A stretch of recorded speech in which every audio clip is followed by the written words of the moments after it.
amour a effacé mes doutes. Oui, deux fois le bonheur nous donne envie d'arrêter le temps et en profiter. C'est ce qui m'arrive en cet instant. La sonnette. Bien-aimés dans le Seigneur, très chers frères et sœurs, Shalom. Nous voici encore dans notre très chère émission, votre très chère émission Aleph Tav. Je suis votre humble serviteur, le frère Junior Kambili. J'espère que ce soir nous allons passer un bon moment. On aura le temps de partager. Je suis sûr que cette émission vous édifie, vous encourage. Cette émission pousse encore à vous connecter dans une autre dimension spirituelle. Merci beaucoup. Donc, ce soir, nous avons encore reçu pour vous un serviteur de Dieu, un homme de Dieu qui évolue ici en Afrique du Sud. Il aura le temps de vous donner un bon enseignement qu'il a préparé pour vous. Donc, par le biais du Saint-Esprit, nous croyons, nous espérons, nous croyons que nous et vous, nous serons tous ensemble édifiés. Homme de Dieu, Pasteur Paty, bonsoir. Bonsoir. C'est un privilège encore une fois donc, de vous recevoir dans notre émission Aleph Tav. Homme de Dieu, bienvenue dans l'émission Aleph Tav. Merci beaucoup. Ok, le plateau donc, est là pour vous. Qu'est-ce que vous avez préparé pour le peuple de Dieu? Dans le Seigneur, bonsoir à tout le monde. Je salue tout le peuple de Dieu, le chrétien et tout le monde entier. Mais ce soir, avant que nous puissions commencer toutes choses, nous devons d'abord remercier le Seigneur et dédier ces temps merveilleux à Dieu. On peut prier. Éternel Dieu, nous te disons merci Père pour ces temps agréables et merveilleux. Ô cher Saint-Esprit, que toi tu puisses prendre la place. Prends la place et conduis-nous selon ta pensée au nom de Jésus. Amen. Amen.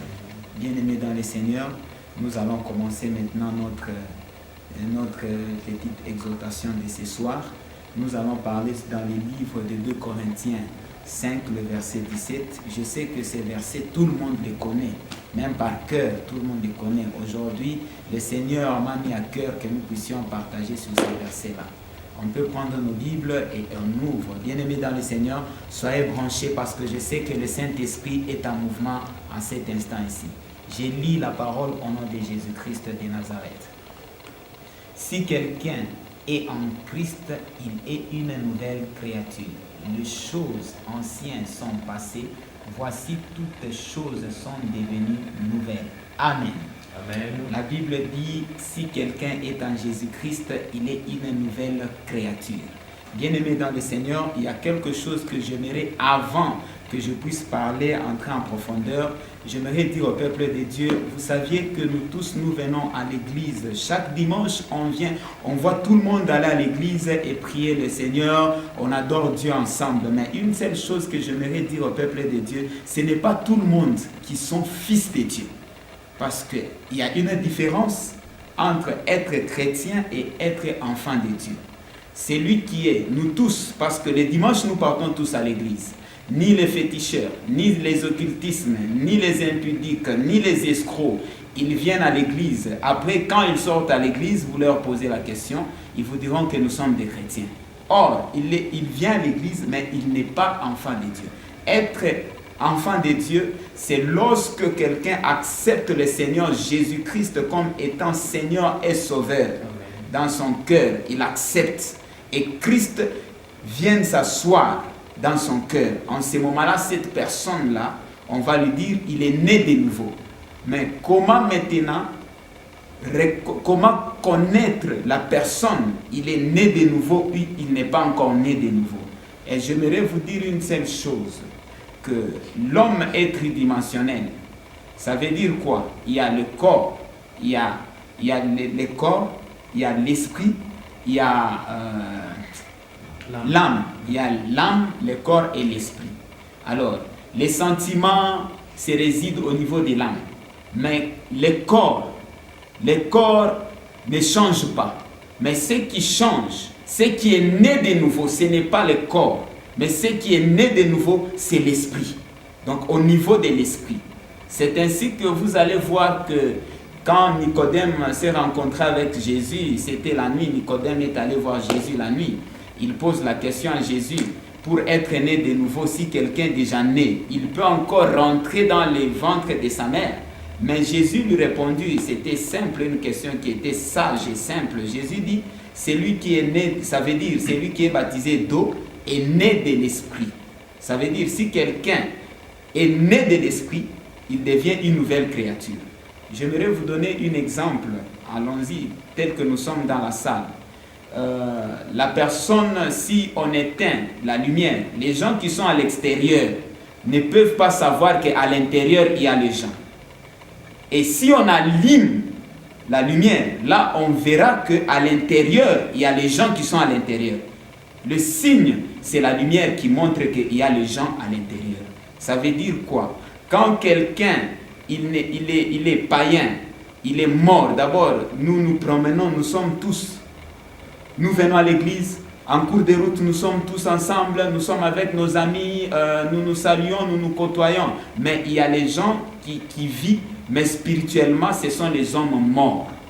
Alors, quand quelqu'un est mort, c'est comme il est dans les ténèbres. Il faut que la lumière vienne apparaître dans sa vie. Et c'est ainsi que je vous dis, je vous ai donné cet exemple-là.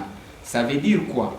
Lorsque une personne, il est né de nouveau, ça veut dire qu'il était dans les ténèbres, et lorsqu'il accepte Christ comme étant Seigneur et Sauveur, vous allez voir que la lumière réapparaît dans sa vie. Ça veut dire, c'est ainsi que j'ai dit que les corps ne peuvent pas changer. Mais quand la lumière est dans l'homme, vous allez voir que le corps aussi prend une autre forme. C'est ainsi que vous allez remarquer que les gens, si quelqu'un, par exemple une femme prostituée, quand elle s'est prostituée, vous allez voir que son corps était déjà vieilli. Elle a vieilli même sur son corps, même son visage. Une fille de 20 ans, elle reflète l'image d'une femme de 35 ans. Mais quand elle reçoit Christ, quand la lumière apparaît dans sa vie, quand il y a le renouvellement de l'esprit, vous allez voir que la sœur, elle va se rajeunir. Et quand il y a la lumière, même au niveau de son corps, vous allez comprendre que le corps se rajeunit encore.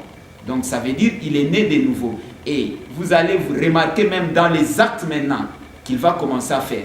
Ça veut dire qu'il laisse la vie ancienne, il commence avec Jésus-Christ une nouvelle vie. Donc son ancienne identité est morte, mais il prend une vie nouvelle. Alléluia. Très chers internautes, donc on est là toujours avec l'homme de Dieu. Nous bénissons le Seigneur, comme je vous ai dit au début, donc ça a toujours été un privilège de recevoir le pasteur Paty. Donc les petites minutes qu'on venait de passer avec lui, donc vous avez compris, vous avez entendu vraiment que c'est quelqu'un qui regorge beaucoup de choses pour le peuple de Dieu. Restez branchés sur Aleph Tav et vous aurez le privilège d'écouter à des différents hommes de Dieu qu'on aura à vous présenter sur ce plateau. Nous continuons et nous allons nous retrouver juste après la pause.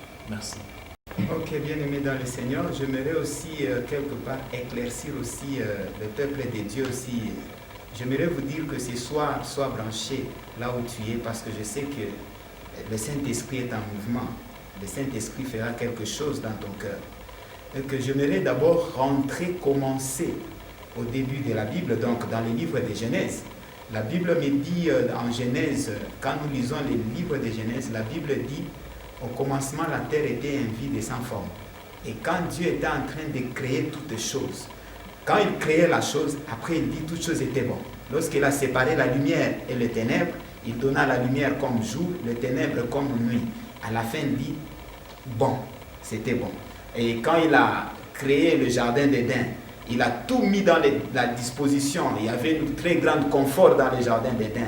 Et j'aimerais dire aux gens que le plus grand architecte, c'est Dieu. L'architecture n'a pas commencé aujourd'hui, mais depuis c'est Dieu qui est le plus grand architecte, parce que l'architecture qui était dans le jardin d'Éden était formidable.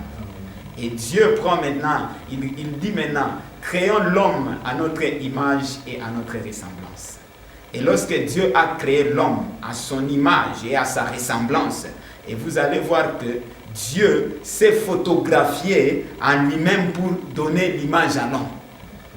Alléluia. Amen. C'est un peu ça. Alors quand Dieu il a placé l'homme dans le jardin d'Éden et il a donné à l'homme l'ordre de manger tous les arbres, tous les fruits du jardin d'Éden, mais il a dit à l'homme, tu ne mangeras pas, sauf l'arbre qui était au milieu du jardin, l'arbre de la connaissance du bien et du mal. Il dit, tu ne toucheras pas là-bas et tu ne mangeras pas là-bas. Le jour où tu en mangeras et tu mourras.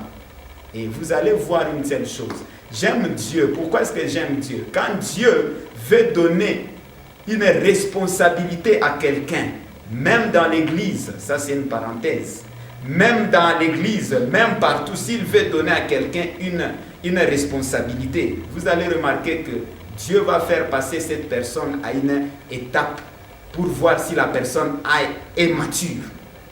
Et si tu n'es pas mature, Dieu ne peut pas te donner la chose-là. Il va attendre quand tu deviens mature et il te donne.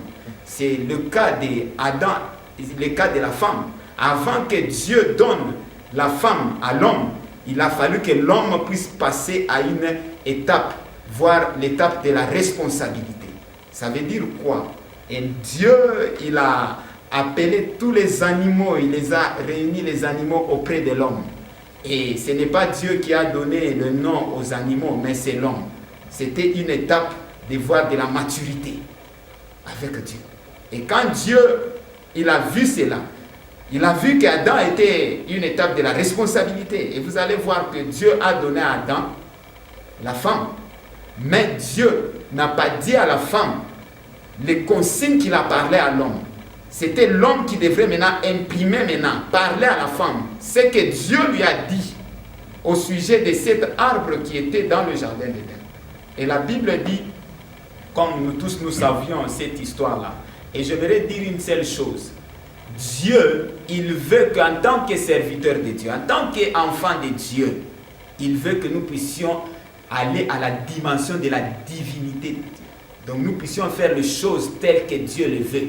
Alors en tant qu'homme de Dieu, un homme de Dieu ne peut pas vivre comme tout le monde. Ne peuvent pas vivre comme tout le monde. La Bible dit, la foi vient de ce qu'on entend. Ce qu'on entend vient de la parole de Dieu. Alors quand Dieu, c'était une parenthèse, quand Dieu maintenant, l'homme et la femme commencent à vivre, la Bible dit, le serpent, il est venu, le diable s'est déguisé en serpent, il est venu vers la femme, il a parlé à la femme. Et la femme dit que réellement Dieu nous a interdit de manger cette fruit-là. Et vous allez voir que le serpent dit que Dieu sait réellement, Dieu connaît réellement que le jour où vous en mangerez, les yeux vont vous serez comme lui. Et c'est par cette information que la femme a mangé, la femme donnant maintenant à l'homme. L'homme aussi a mangé cela. Et quand l'homme a mangé, ils se sont retrouvés qu'ils étaient nus. Ils étaient obligés d'aller se cacher. Et quand Dieu, il est venu, il commence à crier, Adam, Adam, où es-tu? Adam a dit, je suis nu.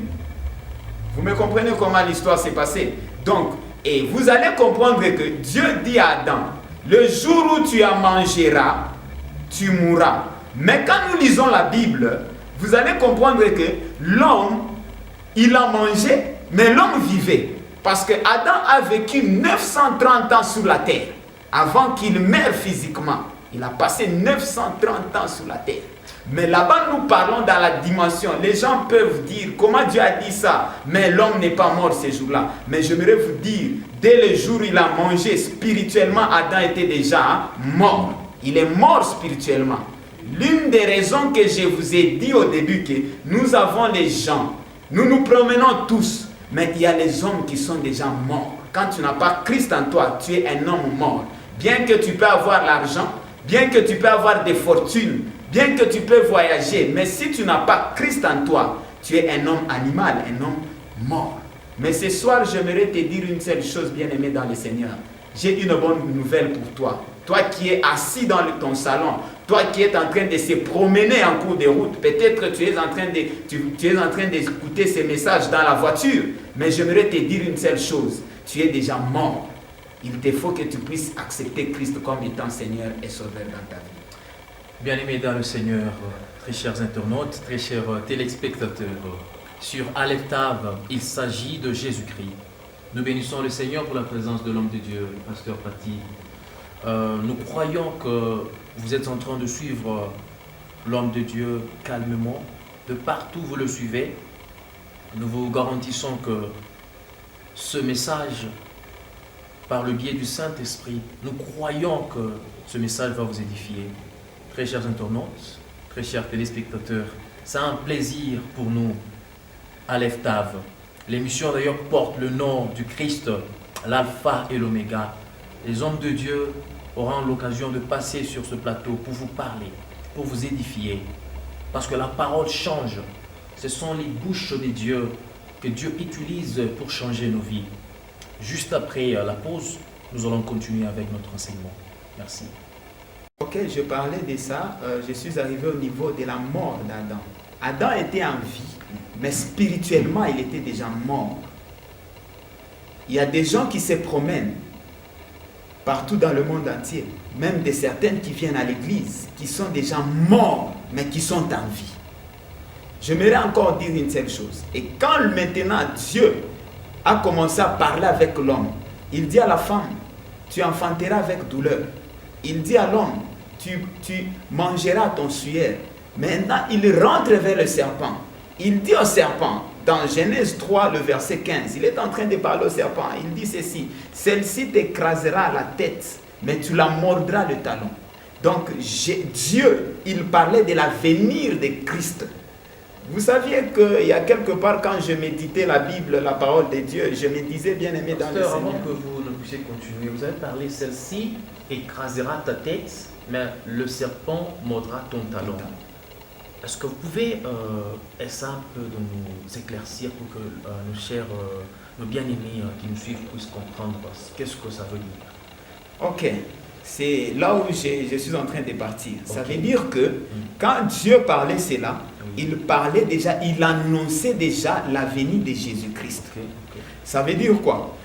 C'est là où je dis, quand je méditais la Bible, la parole de Dieu, je méditais, mais je me disais, est-ce que l'homme a péché? Ils ont péché, Dieu a parlé. Mais Dieu a parlé au serpent. Et le serpent, c'est l'image de Lucifer. Et pourquoi est-ce que Dieu parlait? Est-ce que l'homme a supplié Dieu? Est-ce que l'homme a gêné pour que Dieu puisse enlever cette parole? Mais j'ai compris une seule chose, que si Dieu, parce que l'homme est l'image de Dieu, Dieu aime l'homme, malgré que l'homme avait péché, Dieu l'a aimé. Dieu a montré son amour, il a aimé l'homme. Son amour infini. C'est ainsi que Dieu commence à dire au serpent, quand il a parlé au serpent, parce que si l'homme échouait, ce n'était pas l'homme échoué, parce que l'homme est l'image de Dieu, donc c'est Dieu. La défaite rentre dans le camp de Dieu. Alors Dieu devrait déjà parler déjà de la naissance de Jésus avant que le temps arrive. Vous me comprenez? Vous me comprenez là les choses, comment ça se déroule? Dieu a parlé parce que l'homme est l'image. Quand on parle de l'image et la ressemblance, ce sont deux choses différentes. Quand on me prend une carte photo, ce qu'on va reproduire, c'est mon image. La ressemblance, ça veut dire le caractère est dans la ressemblance. Donc le caractère de Dieu, quand Dieu souffla dans l'homme, il était en train de souffler, il transmettait même son caractère, son esprit en l'homme. Le corps n'est qu'une enveloppe qui prend l'esprit de Dieu et tout le caractère de Dieu à l'intérieur. Et l'homme a péché. Donc l'échec de l'homme n'était pas rattaché seulement à l'homme, mais c'était aussi rattaché à Dieu. Si Dieu n'avait pas dit, c'est ainsi que Dieu a dit maintenant, celle-ci t'écrasera la tête. Dieu aime, malgré qu'il y a des pécheurs, des impudiques, des occultismes, mais le souhait de Dieu, il aime la personne, parce que cette personne, c'est son image. Vous me comprenez? Raison, vous allez voir. Pour d'abord que le livre de Jean 3, le verset 16, quand la Bible dit « Car Dieu a tant aimé le monde, il nous a envoyé son Fils unique ». Vous me comprenez? La Bible dit « Car Dieu a tant aimé le monde ». Avant que Dieu puisse donner son Fils unique, il a d'abord aimé le monde. Et le monde, qui est le monde? Qui vit dans le monde? C'est toi et moi, nous sommes dans le monde, nous sommes en train de vivre. Donc Dieu d'abord nous a aimés d'abord davantage. J'aimerais aussi dire une seule chose. Si nous partons à l'école, comme j'ai fait la biochimie, donc pour réussir en chimie, il faut d'abord, première des choses, aimer le professeur qui te donne la chimie et la biologie. Vous comprenez? Si tu n'aimes pas ces professeurs-là, tu vas échouer. Donc tu n'aimes pas ces cours-là. Comment est-ce que tu vas aller dans une classe supérieure en 6e? On ne peut pas être assidu à quelque chose qu'on n'aime pas. C'est ainsi que Dieu, il nous a aimés. Quand il nous a d'abord aimé le monde, après il nous a envoyé Jésus-Christ. Jésus-Christ, c'est un don de Dieu pour les nations. Et pour que le monde, Dieu puisse récupérer le monde, il a fallu qu'il puisse payer un prix. Vous me comprenez? Donc c'est pour dire quoi? Si nous étudions, pour que nous puissions être bien dans la vie, pour être bien dans la vie, il faut faire quoi?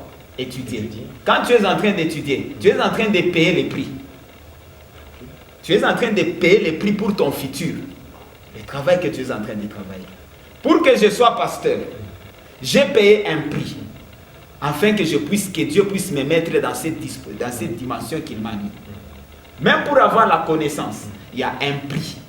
Je devrais être en prière et commencer à lire la Bible. Peut-être qu'il y a nos bien-aimés, très chers internautes, donc les téléspectateurs qui nous suivent pour le moment, peut-être qui sont en train de se demander, le pasteur venait de dire qu'il y a un prix pour tout, donc avant que vous ne deveniez pasteur, vous avez payé un prix. Est-ce que vous pouvez partager avec nos bien-aimés qui nous suivent le prix que vous avez payé? C'est lequel, pasteur? Ok, merci pour la parole. Ok, merci. Ce que vous venez de Il n'y a pas de problème. J'aimerais vous dire une seule chose selon mon parcours avec le Seigneur, parce que vous m'avez posé, ça me concerne moi. Oui, pasteur. Mais aussi qu'il faut que tout le monde puisse connaître aussi. Peut-être qu'il y en a qui aspirent à être pasteurs, évangélistes, serviteurs et qui sont en train de traverser ce que vous aviez peut-être traversé, compris. Donc, vous pouvez toutefois leur expliquer. Ok, vous saviez que j'aime beaucoup être homme de Dieu, ministre de Dieu. Ça, c'est la première des choses. J'aime beaucoup travailler pour Christ. J'ai accepté aussi d'être serviteur de Dieu. Oui. Vous saviez, pour payer un prix, ça veut dire quoi? Tu dois aimer d'abord le travail que Dieu t'a donné. Il y a je peux dire comme moi, j'aime ce travail. Je devais me donner corps et âme et disposer mon temps à jeûner, à prendre le temps aussi à lire la parole de Dieu, aussi à prendre le temps aussi à évangéliser. C'est un prix que j'ai. Vous avez passé le temps dans l'évangélisation, oui, dans la prière. Dans la prière. En soi, j'aimerais aussi te dire une seule chose. Oui. Que j'ai fait 2 ans où j'ai dormi par terre, ni le temps de l'hiver et le temps de l'été. Dans l'été et l'hiver, l'homme de Dieu. J'ai passé tout ça dans l'église, au-dessus des bancs, tout le monde les connaît.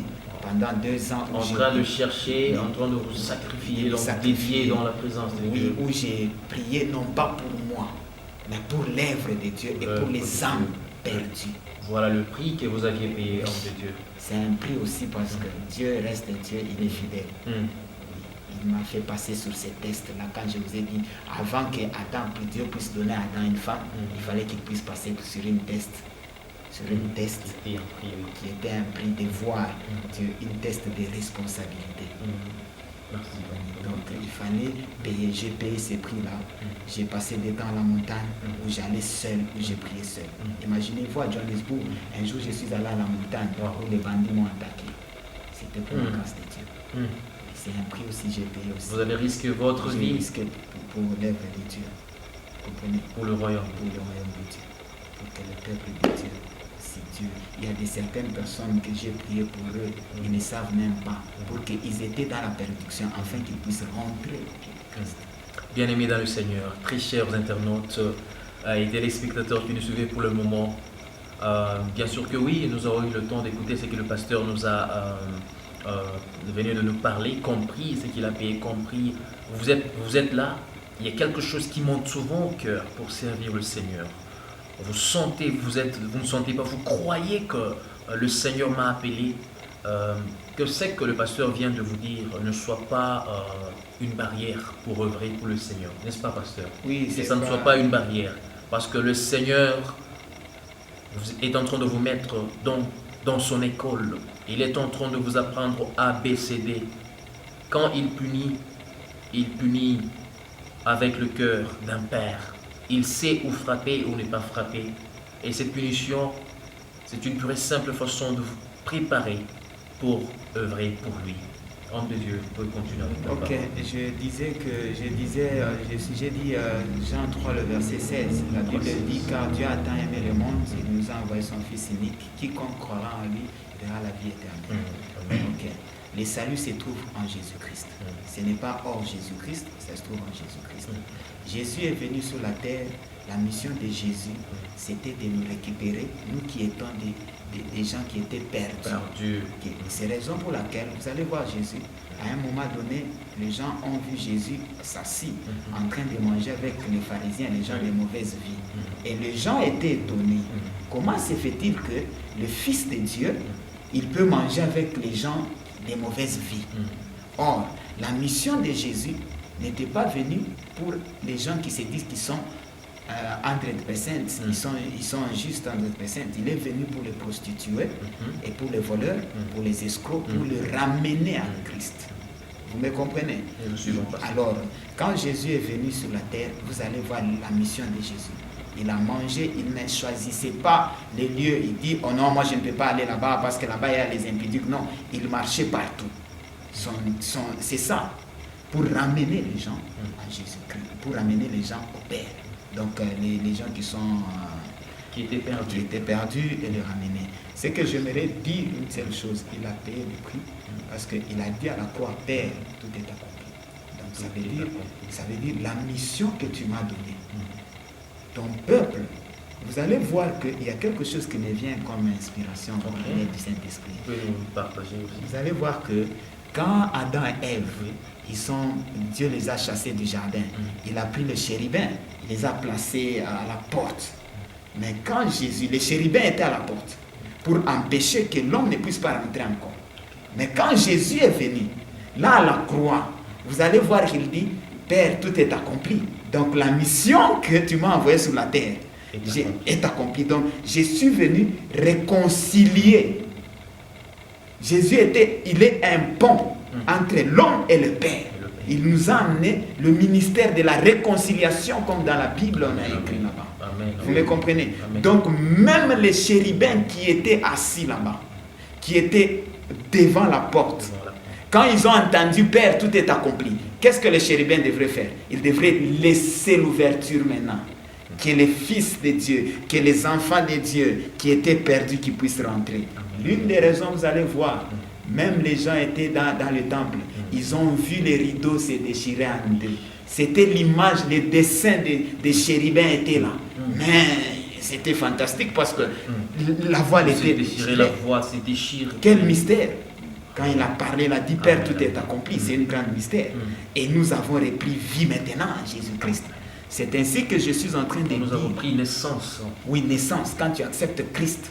Parce que la Bible me dit encore une seule chose. Oui. Il dit à Jérémie, Jérémie, avant que tu sois formé dans le sein de ta mère, je te connaissais et je t'avais établi. Amen. Donc, avant que nous puissions être sur la terre, Dieu nous connaissait. Une grande révélation plus forte que j'ai découvert. Parce qu'il dit à Jérémie, je t'ai établi sur les nations, mais non pas dans les nations. Donc, moi, je ne suis pas établi dans les nations, mais je suis établi sur les nations. Au-dessus des nations. Au-dessus des nations. Donc ce qui se passe en Afrique du Sud, ça ne me concerne pas. Ça ne me concerne pas. Même si aujourd'hui on arrivait à fermer les églises de l'Afrique du Sud, moi je ne suis pas là-bas parce que je suis au-dessus. En tant qu'un homme de Dieu, nous sommes au-dessus. Une très forte révélation. Donc le souhait de Dieu est que nous puissions vivre une vie d'abondance. Que le souhait de Dieu, que nous puissions vivre l'abondance dans toutes les choses. En tant qu'enfant de Dieu, tu dois vivre une abondance dans tous les domaines, dans toutes les dimensions. L'abondance dans la santé, l'abondance dans ton compte bancaire, l'abondance dans ton mariage, Amen, amen. même si quelqu'un a eu des déceptions, il a eu des déceptions, mais j'aimerais te dire une seule chose. Si tu rentres, tu acceptes Christ comme étant Seigneur et Sauveur, et que tu es né de nouveau, les choses anciennes sont passées, maintenant tu deviens une nouvelle créature. Et Dieu va te donner tout ce que tu as perdu. Vous me comprenez? C'est là où j'aimerais dire, nous devons tous être au pied de Christ. Tu peux avoir que tu n'as pas l'argent, tu es pauvre, mais quand tu as Christ en toi, tu as la paix. Et le Absolument vrai, ça c'est vrai. Vous comprenez? Ah, ça, Donc, c'est vrai. nous devons aussi accepter Jésus-Christ comme étant Seigneur et Sauveur. Dieu nous aime. Il nous a donné, Dieu a envoyé son Fils pour donner un ministère, et pour amener le ministère, Connexion, le pont. le pont. Alors, si nous l'acceptons et nous recevons Christ comme étant Seigneur et Sauveur, notre vie va changer. Si nous acceptons Christ comme étant notre Seigneur et Sauveur, notre vie va changer. La Bible nous dit, au commencement était la parole était avec Dieu et la parole était Dieu. Christ est la parole, c'est Christ qui change, homme de Dieu. J'aimerais terminer par ici. Et j'aimerais dire aux gens, quand je dis que Jésus-Christ, il est notre pont entre nous et le Père, Oui. parce que lui-même il dit dans sa parole, si vous me voyez moi, vous voyez le Père. Oui. Donc, sur la terre, on n'a pas vu Dieu le Père. Mais quand on voyait Jésus-Christ, on voyait Dieu en lui. Ça veut dire quoi? J'aimerais aussi dire aux gens une seule chose. Vous saviez que j'aime Dieu beaucoup. Parce que quand tu es né de nouveau, quand je te regarde, mon frère, Oui. je ne te vois pas toi, mais je vois l'image de Dieu. Amen, amen. Parce que tu es né de nouveau. Amen. Quand tu es avec Christ, tu es né de nouveau. Amen. Mais le rôle de Dieu, vous savez, quand Dieu il a envoyé son Fils unique, il dit, si vous me voyez moi, vous voyez le Père. C'est ainsi que dans le ministère, ça c'est, je parle aussi aux hommes de Dieu. En tant qu'homme de Dieu, si je suis un homme de Dieu, j'aimerais aussi ouvrir une parenthèse. Dans le ministère, nous devons aussi respecter nos pères spirituels. Parce que, pourquoi je dis ça? J'ai constaté une seule chose, qu'aujourd'hui les gens commencent à minimiser leurs pères spirituels, ils commencent à aller chercher des pères spirituels de gauche-droite. Mais j'aimerais vous dire quelque chose. Vous saviez que quand on a vu Christ, on voyait Dieu.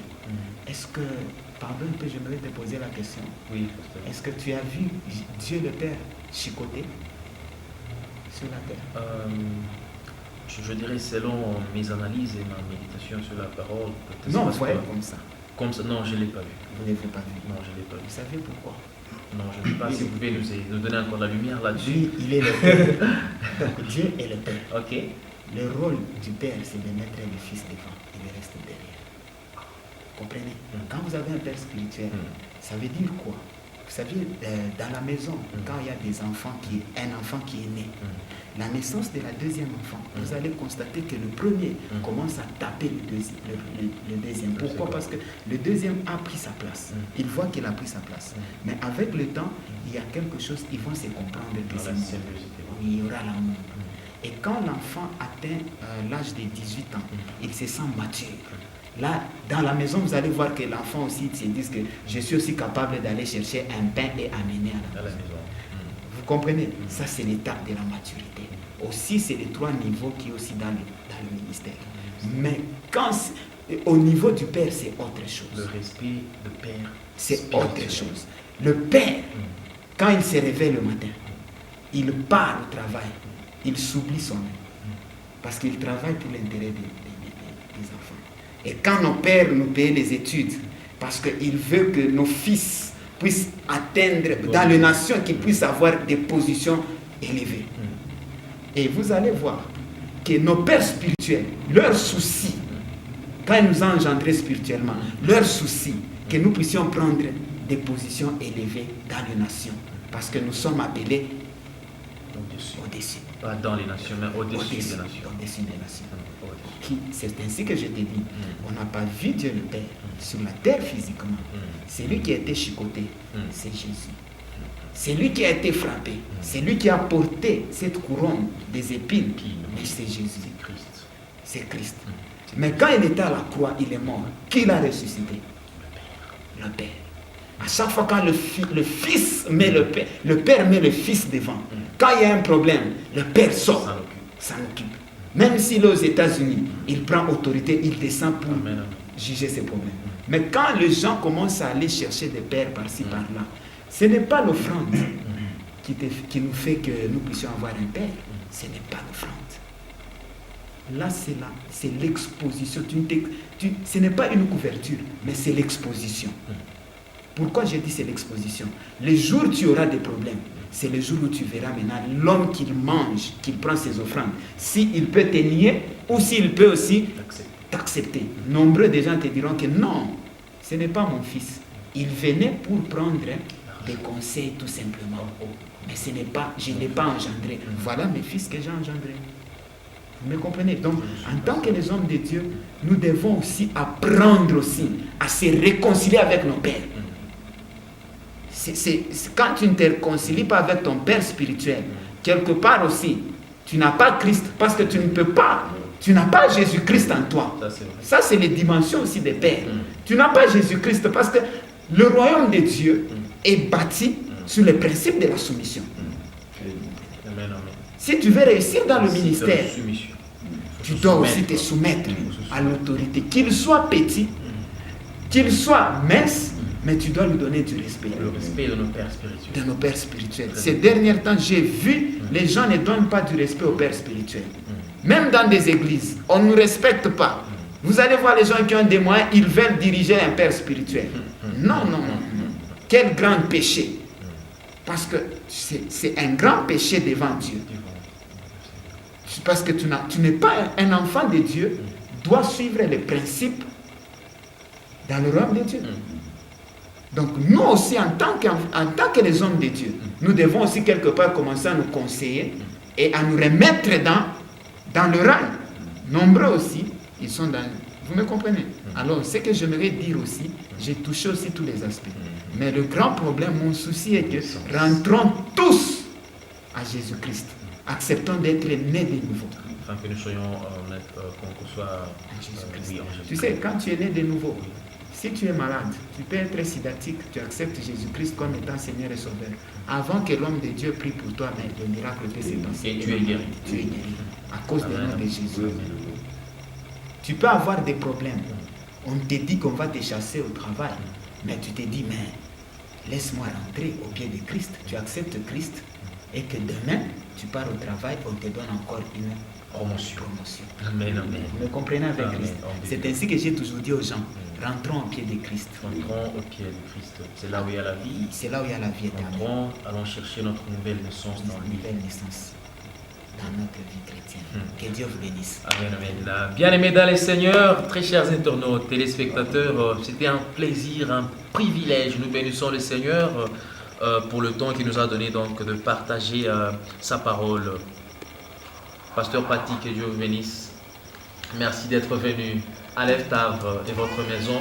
Aleph Tav sera toujours reconnaissant par rapport à ce que vous êtes en train de nous apporter comme message pour édifier le peuple de Dieu, pour bénir les peuples de Dieu, pour changer les vies du peuple de Dieu.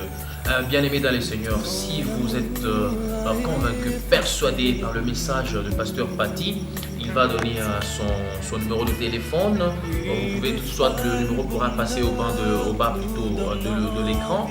Vous allez le contacter. C'est un homme bien, il est conseiller, il est ministre de Dieu. Il va vous parler. C'est un homme qui regorge beaucoup de la part du Seigneur. C'était un plaisir donc ce soir d'être là pour vous présenter votre très chère émission qui vous édifie, qui change, donc qui entre dans vos maisons avec un vent de bénédiction. Aleph Tav, Alpha, Oméga, Mwanzona Moucho. Donc voilà, nous sommes déjà à la fin de l'émission. Nous bénissons le Seigneur pour sa grâce et sa miséricorde de Dieu. On se retrouve prochainement. Au revoir. Aleph Tav, c'est toujours un plaisir de vous recevoir dans cette émission Aleph Tav pour parler de la part de Dieu. Merci beaucoup. Nous sommes à Amen, amen. Pasteur Didier, il est le pasteur de EFM, il s'occupe du culte francophone EFM. Donc, Pasteur Didier, nous saluons de partout où vous nous suivez, que le Seigneur vous bénisse. J'espère qu'on aura le temps aussi de vous recevoir dans l'émission Aleph Tav pour que vous puissiez bénir le peuple de Dieu avec ce que le Seigneur est en train de vous mettre au cœur. Très chers internautes. téléspectateurs, bien-aimés dans le Seigneur. Il n'a pas agité l'eau, il a simplement parlé. Prends ton lit et marche, et l'homme l'a fait. Laissez-moi l'adorer.